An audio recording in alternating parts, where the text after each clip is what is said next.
ձեզ։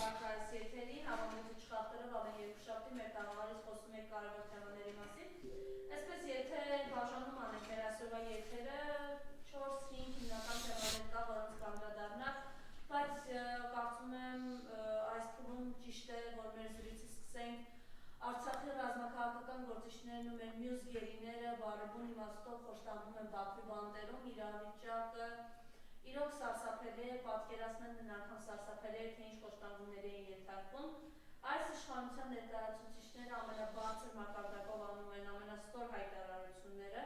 Ես կխնդրեմ ռազմագերիների մասին խոսեք եւ ըստ էության ինչպես Ռուբեն Վարդանյանն էր իր վերջին աուդիոուղերձում նշել, որ եթե մեզ թվում է, որ այնտեղ մի քանի տասնյակ հայերի ընդամենը դատավարություն է, ապա դա մեր ողբերգությունն է, որովհետեւ իրականում դա մի ամբողջ Հայաստանի մեր պատմության, մեր Արցախի դատավարությունն է այնտեղ եւ սա վերջի չէ, սա դեռ սկիզբն է, համեցեք։ Ես կարծում եմ, որ այդ գնահատական իրականության համապատասխանում է ավելին։ Ալիևը կոնկրետ խնդիր է դրել եւ այստեղ խնդիրը այն չի, որ մի քանի տասնյակ ազգությամբ հայերի Արցախի ռազմաքաղաքական ղեկավարության մի մասին դատի։ Խնդիրը հետեւյալն է. նախ ըստ իրեն ինքը դատում է մի պետության ղեկավարների, որոնց ինքը անվանում է ֆաշիստական։ Ինչու է ասում։ Առավելս որ Ադրբեջանը ինքն է ֆաշիստական պետության հետնորդ։ Հաշվի առնելով, որ Ադրբեջանի ներկայիս հանրապետությունը ըստ Ադրբեջանի սահմանադրությամբ իրավահաջորդն է Ադրբեջանի դեմոկրատական հանրապետության, իսկ այդ հանրապետությունը գոյություն ունեցել 1918-1920 թվականներին։ Եվ այդ պետության հիմնադիրը, որը այնուհետև նացիստական Գերմանիայի հլու հնազանդ կամակատար դարձավ, գաղափարախոսն է եւ որի վերաբերյալ Ադրբեջանը առ այսօր տոնում է բազմաթիվ տոներ ծննդյան հանրապետության օրվա թղթադրամի վրա այդ անձի նկարն է ավելորդ անգամ չգովազդելով այդ անձին փաստացի Ադրբեջանը ինքը գաղափարական առումով ֆաշիստական պետության իրավահաջորդն է բայց ինչու է Հայաստանի Հանրապետության 30-ամյա պատմության մեջ այդ պատմությունը դիտարկում որպես ֆաշիստական պետություն եւ նրա ղեկավարները որպես այդ պետության ղեկավարներ, որտեղ այնինչ երեք այսօր եւ վաղը Բաքվում տեղի ունենալու դա իրականում ըստ Ալիևի փոքր Նյուրնբերգ է, այսինքն Բաքվում տեղի ունենում 1945 թվականի Նյուրնբերգում նացիստական Գերմանիայի եւ նրանց կամակատարների դատավարությունը։ Ինքը պրոյեկտում է այս իրողությունը Բաքվի վրա նույնականացնելով Հայաստանի Հանրապետությունը նացիստական Գերմանիայի հետ, որը բնավ երբեք որևիցե աղերս չունի, բայց ես ասում եմ այնինչ իրականում Ալիևը իրականացնում է։ Երկրորդ խնդիրը, որ Ալիևը դնում է, բացի ֆաշիստական պետության ղեկավարներին դատելուց, այո, ինքը դատում է այսօր Հայաստանի Հանրապետությունը, որտեղ այդ անձինք հաստատի ըստ ՀՀ գործող սահմանադրությամբ, որտեղ կա անկախության հռչակագիր, որը մեր օրենքն է մեր երկրի վերամիավորման մասին հստակ կետ կա, անկախ նրանից իրավական գործընթացներ գնացել են թե ոչ, բայց փաստացի Արցախը վերամիավորված է եղել Հայաստանի Հանրապետությանը բոլոր առումներով։ Ուստիև ինքը խնդիր է դրել որպեսզի դատի Հայաստանի Հանրապետությունը եւ Հայաստանի Հանրապետության ղեկավարներին։ 2-3 օր առաջ Ադրբեջանի նախագահ Ալիևի արտաքին հարցերով թիվ 1 պատասխանատու Հաջիևի խոսքով դերևս Հայաստանը պետք է արտահանձնի մի շարք Հայաստանի եւ Արցախի ռազմաքաղաքական ղեկավարներին, որ նրանք եւս պետք է դատվեն։ Ընդ որում որը ժամանակ առաջ անգամ ազգանուններ կար, այդ թվում եւ մեր զինված ուժերի գլխավոր շտաբի պետեր եւ վարչապետեր եւ նախագահներ։ Սա առայժմ կարելի ասել մի քանի տասնյակ անձանց մասին է։ Ես չեմ բացառում, որ Ալիևը պահանջ ներկայացնի նաեւ մի քանի 100 կամ հազարավոր անձանց, որոնց Ալիևը գնահատում է որպես ռազմական հանցագործներ։ Խոսքս Արցախի ինքնապաշտպանությունը կազմակերպած եւ ինքնապաշտպանական մարտերին մասնակցած մի քանի հազար կամ տասնյակ հազար մարդկանց մասին է։ Եվ կա այլ խումբ եւս, նրանք ովքեր որ տնտեսական որոշակի գործընթացներ են իրականացրել Արցախի Հանրապետությունում, որոնք զավակները ծառայել են Արցախի Հանրապետությունում եւ որոնք Հայաստանի Հանրապետության քաղաքացիները հանգամանքների բերումով լինի զավակներին այցելություն, լինի բիզնես ոլորտ, լինի Արցախի տեսարժան վայրերը դիտել, այդ անձինք եւս համարում են հանցագործ, որովհետեւ ըստ Ալիևի եւ ըստ Փաշինյանի իրենք հատել են մի պետության սահման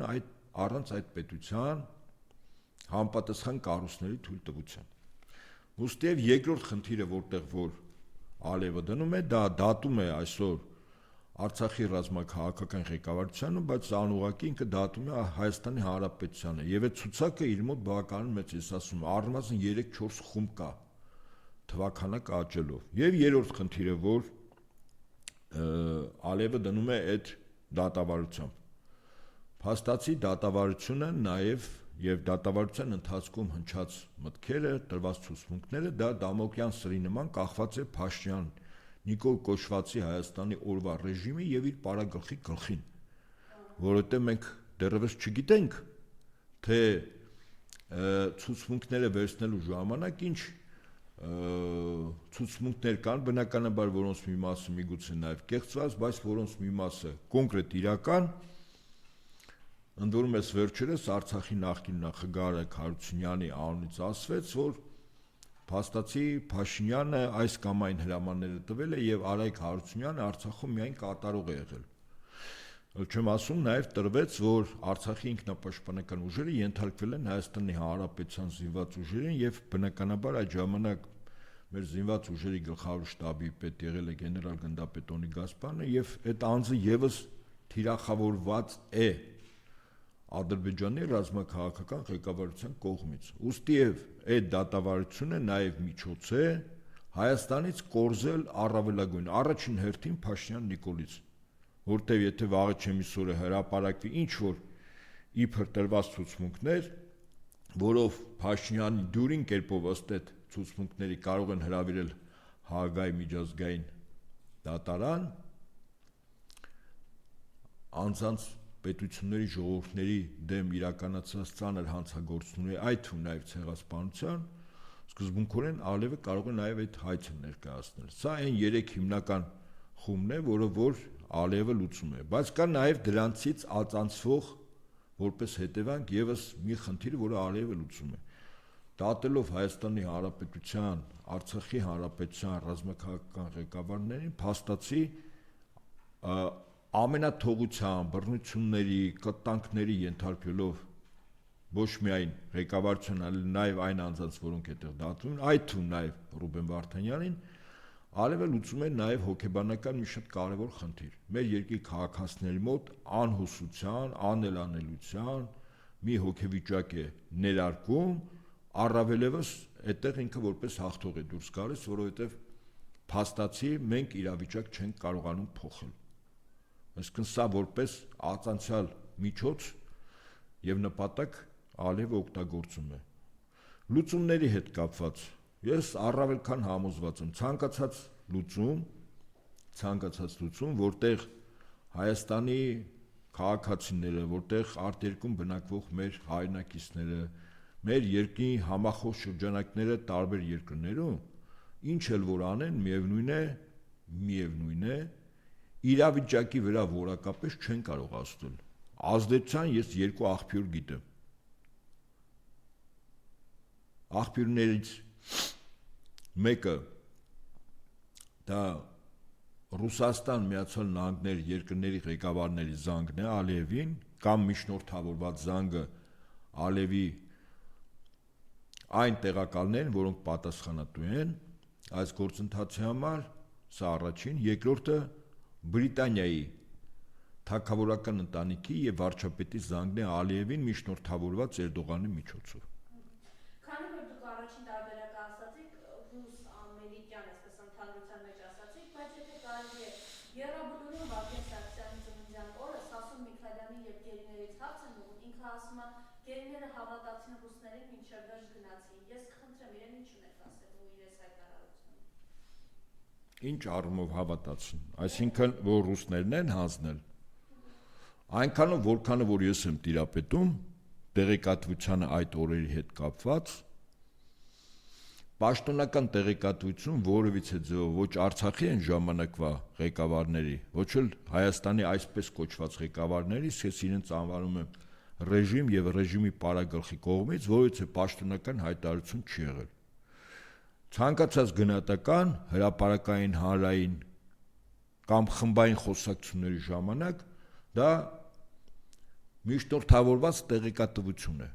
Հիմա Սասուն Միքայելյանը ինքը ունի իր տեղեկատվությունը եւ դրա համար այդպես է գնահատում։ Ես ունեմ տեղեկատվության իմ աղբյուրները եւ համոզված ասում եմ, որ այնինչ ասում է Սասուն Միքայելյանը, որ ռուսները չէ, ձեր ասացի ենթատեքստը դա է, որ ռուսները հանձնեցին, ես կարծում եմ, որ դա իրականությանը չի համապատասխանում։ Ավելին կարող եմ ասել, այնքանով որքանով որ ես եմ տիրապետում, երբ Արայք Հարությունյանը ինքը Ստեփանակերտում առանցին ինչ-որ մի վայրում էր, Արցախի որոշ ղեկավարներ գտնվում էին Իվանյանում, այսքան ռուսական ռազմաբազայում, իրենց կանչում են, իրենց ընկերները Ստեփանակերտ հանդիպելու ադրբեջանցիների հատուկ ծառայությունների որոշ ներկայացուցիչներին, ռուսական կողմը ոչ միայն խորհուրդ չի տալիս, այլ հորդորում է չգնալ։ Եվ սրա վերաբերյալ կան տարբեր բազմաթիվ լրջագույն աղբյուրներ, որ դա այդպես է եղել։ Չգնան, որտեվ ամենայն հավանականությամբ ռուսական կողմը գիտեր այդ գնալու հետևանքը որն է լինում։ Այդ գնալուց հետո են, ասենք, եւ Բակո Սահակյանը եւ իր հետ եղած անձինք, ինչպես ասում են,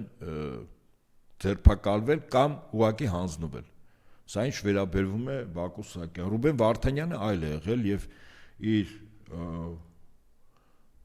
հարազատների այդ ձայնագրությունը երբ հրապարակվեց վերջերս իր խոսքում, ինքը ակնհայտ ասում էր, որ եղել է մի մեքենայում, այո, դա այդպես է։ Դավիթի մեքենայում է եղել, այո, Գեղամի եղբոր Դավիթ Մանուկյանը, ընտանիքով կինն էլ այդ մեքենայում է եղել։ Հիմա իր ձերբակալությունը այդպես է եղել։ Ղեկավարների մի մասի ձերբակալությունը, նորից եմ ասում, իմ ունեցած տվյալներով իրենց կանչել են միտեղ, որտեղ ադրբեջանցիներ եկել են խոսելու ղեկավարության հետ։ Ղեկավարությունը Բակո Սահակյանը մյուսները չեն եղել այդտեղ, իրենք եղել են Իվանյանում, այսինքն ռուսական կողմում են եղել։ Ռուսների մոտ են եղել։ Նրանք երբ փորձել են գնալ, իրենց ուղղակի հորդորել են չգնալ ռուսները, բայց չեն լսել, ասել են խնդիր չկա, մեզ որոշակի երաշխիքներ են տվել։ Հիմա մյուս գերեվարվածների մասին, ասենք ես տենց մանրամասն չգիտեմ, բայց ասենք օրինակ հետաքրքիր է, եթե նման գնահատական է տրվում, օրինակ Սասուն Միքայելյանը գիտի, որ այդ բազայում եղած մարդիկ, որոնց ադրբեջանցիները խիստ կցանկանային, որ իրենց մոտ հայտնվեին, բայց չեն հայտնվել։ Իրենք եղել են այդ բազայում։ Հետո ինչպես չեն հայտնվել ադրբեջանական կողմում, այլ հայտնվել են Ադրբեջանում, Հայաստանում, դա Սասուն Միքայելյանը ճշտի, ինչպես է եղել, որ մարդիկ, որոնք գտնվել են բազայում եւ որոնց մեծ ցանկություն է եղել, որպեսզի ադրբեջանցիների մոտ նրանք եւս հայտնվեին այնպես ինչպես Բակո Սահակյանը եւ մյուսները, բայց չեն հայտնվել։ Եվ ի վերջո այս մարդիկ ըստ էության պահանջ դրվել, որ եթե անգամ իրենք փորձեն իրենց մի փոքր վնասել տալ, որ գերության մեջ չդնեն, Արցախի 100,000 եւ ավելի հայրենիքները չեն կարողանալու ճակերտներում, որովհետեւ դա էլ խաղաղ չէ, ոնց ասում են, որովհետեւ ճանապարհին են մահալ ներքերել ունեցան, առանց ցեղասպանության, առանց արնեհության դուրս չէին գալու։ Ուրեմն այդ գնահատականը համընկնում է եւ խիստ տրամաբանված է իմ ասացի հետ։ Այսինքն Բակո Սահակյանին եւ մյուսներին հրավիրել են խոսելու, երբ որ Ադրբեջանի հատուկ ծառայությունների ներկայացուցիչները եկել են Ստեփանակերտ, հետո ասում են Շուշիում է եղել եւ այլն, դա վայրը էական չի։ Իրենք գնացել են, որպեսզի որոշակի երաշխիքներ լինեն ժողովրդի դուրս գալու հետ կապված։ Ռուսական կողմը ամենայն հավանականությամբ իմացել է իրականում ադրբեջանցիների հատուկ ծառայությունների աշխատողների բուն նպատակը այդ հանդիպման ժամանակ դա մեն հորդոյել են դուրս չգալ Իվանյանից, բայց մարդիկ գնացել են, սա որոշակի առումով զոհաբերությունը։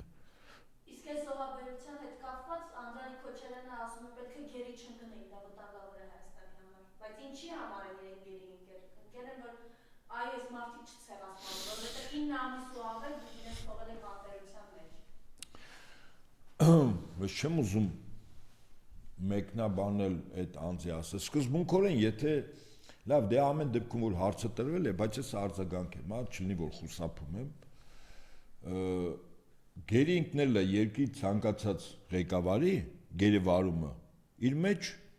տվյալ երկրի համար լրջագույն ռիսկեր պարունակում է, այո, որտեղ իրենք կրող են ռազմական եւ պետական գաղտնիքների։ Այդ առումով ես համակարծիք եմ։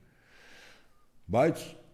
ով ինքը օրինակ դրա բարոյական իրավունք ունի նման գնահատականներ տալու, 1, երկրորդ։ Ես ընդհանրեն բան ասեմ, հա, բոլոր Բարձրաստիճան պաշտոնատար անձինք, որոնք իրանց զավակներին օգտագործելով իրանց պաշտոնական դիրքը տարբեր պատրվակներով մեր բանակի ծառայությունից փախցրել են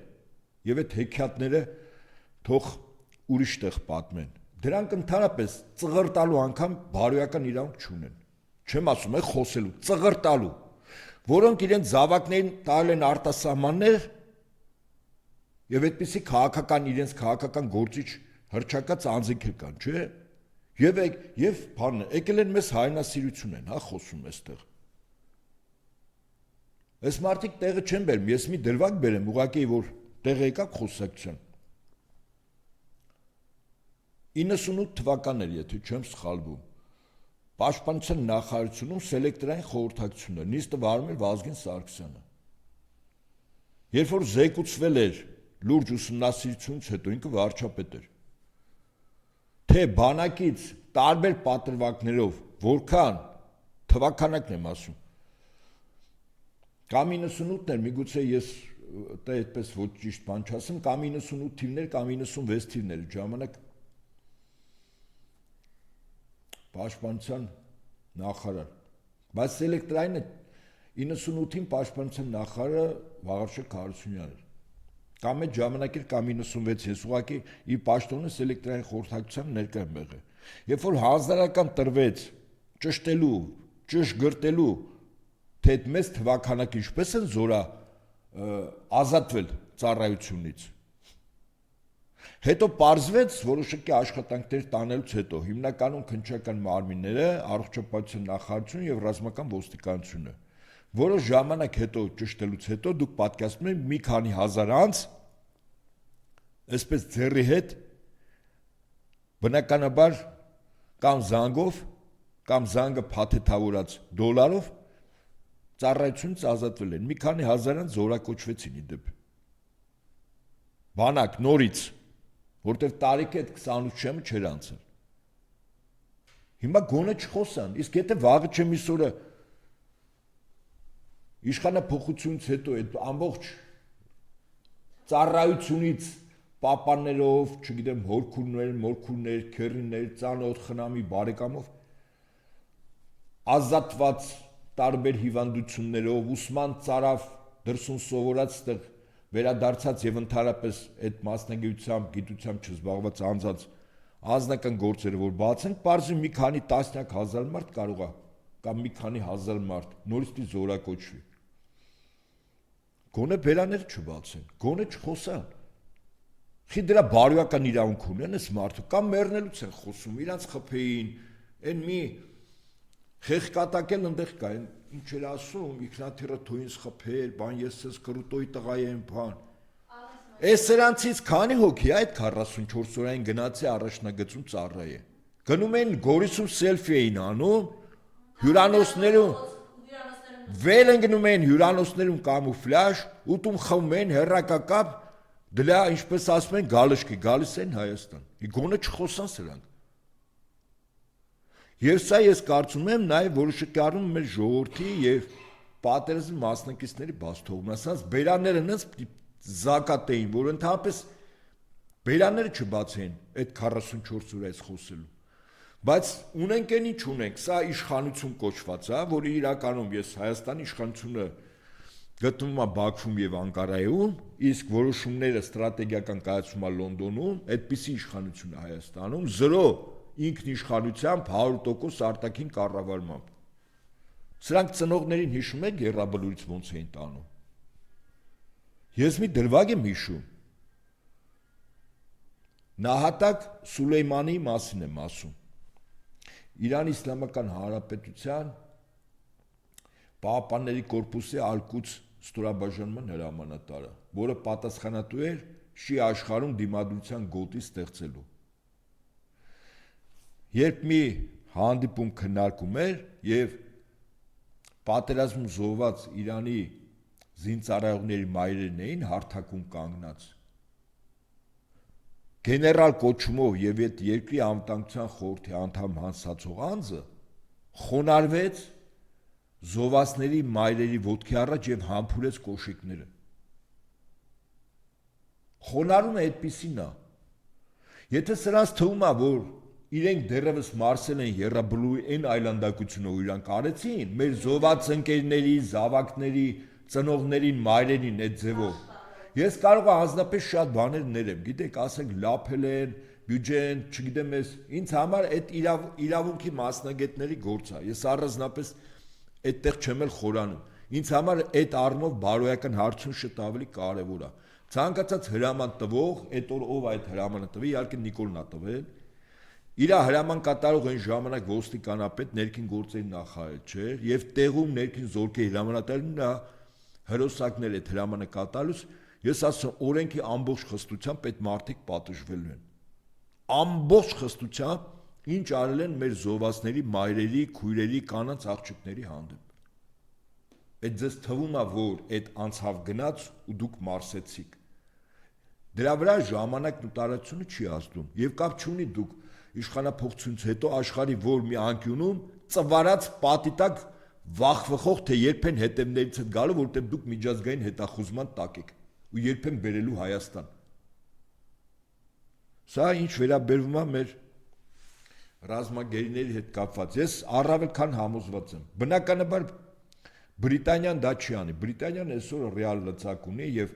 process-ները հարավային Կովկասում իրականացնում է Բրիտանիան, Թուրքիայի եւ Ադրբեջանի վրա։ Ինքն է ասողը, իր ծրագրերն են, ընդ որում այդ ծրագրերը հաճախ Հակոտնյային ԱՄՆ-ի նոր վարչակազմի ղեկավարի եւ նա կողմից իրականացվող արտաքին քաղաքականության հետ, բայց ես կարծում եմ Ալիևի վրա ունեն լրջագույն լծակ նաեւ Ռուսաստանի Դաշնության եւ Միացյալ Նահանգների նախագահները։ Այդ հարցը այդ մակարդակով է լուծում, բայց որpիսի դա օրակարգային դառնա, օրինակ մասնապես Ռուսաստանի Դաշնության եւ ԱՄՆ նախագահի մոտ, Հայաստանում adekvat իշխանություն կլինի։